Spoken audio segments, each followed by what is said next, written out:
કેમ મરી ગયા? પછી કૃષ્ણનો જવાબ આપ્યો કે ભાઈ ચાલુ રાખો, બોલો ભાઈ રેકોર્ડિંગ થાય. આજથી 50,000 વર્ષ પહેલો તું એક પારધી હતું. હો કેટલાય કબૂતર ચડતો હતો, એમાં હો બચ્યો એ ઝાડથી નાખીમાં ફસાઈ ગયો અને હો મરી ગયો. એ હો તારા છોકરા થયા, એ તારા હો છોકરા થયા અને તું ઓફે મેકીને ઝાડ નાખી દે, તું અધૂરું છે. એટલે કર્મ તો કોઈને છોડતું નથી.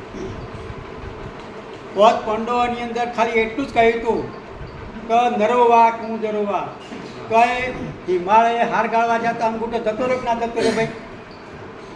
તેમ કૃષ્ણએ કહ્યું હતું કે ભાઈ તને પાપ નહીં લાગે, છતાં અંગૂઠો જતો રહ્યો. દરેકને પણ હાથ પડ્યો, કર્મ થયું. હા. અને હરથ જે અધર જતો જમીનથી એક ગજ નીચે ઉતરી ગયો. એટલે સત્ય એટલે સત્ય અને અસત્ય એટલે અસત્ય. આ બે જ પાટા છે, અસત્ય જેના જે ખબર હોય આ તમને બોડી બહુ મોટી છે. પેલો પારધી હતો વાલી, બીજો અવતારમાં પારધીનો થતો, એટલે અહીં તીર માર્યું અને કૃષ્ણ દેહ છોડ્યો. એટલે બધું આ સાચી ખોટું? એટલે કર્મ કોઈને છોડતું નથી. છેલ્લી ભૂમિકાએ જ્યારે આવો ને એ વખતે એ કહે છે બાપા હવે નહીં રહેવાતું, પણ ઘણા આગળ તારા કર્મ તો અંબા કર્મ મુજબ છે બધું. અને અત્યારે હાલના તબક્કા તો પ્રભુ એવું છે ને કે જે ખોરાકો છે ને ખોરાકો એના ઉપર આપણું આયુ જતું રહ્યું છે. એ તો નથી. કોઈ વ્યસને ચડી ગયા, ઘણા મોટે ભાગે વ્યસનમાં વધારે છે. વ્યસન સત્યઓની છે, સત્યઓની એ માંસ મટનના દારૂ એ છોડી દે ને એમાં જરાક એનું પ્રમાણ થોડુંક રહેશે સત્યનું, સતના માર્ગેની છે.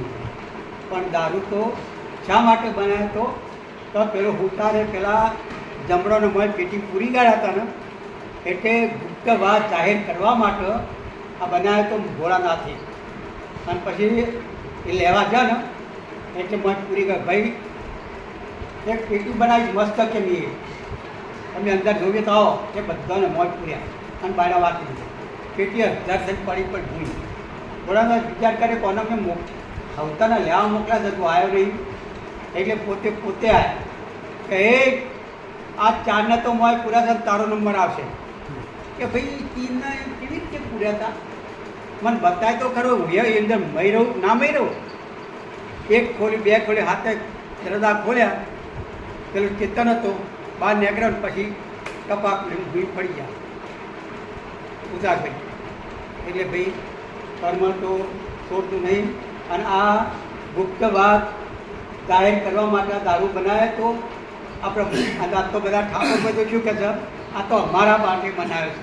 એટલે બાપા તમારા માટે નહીં.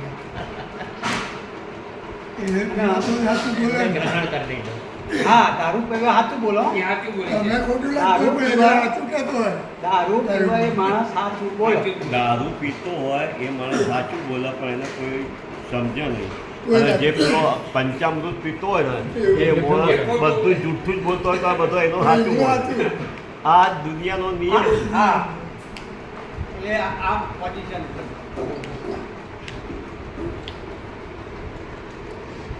રામ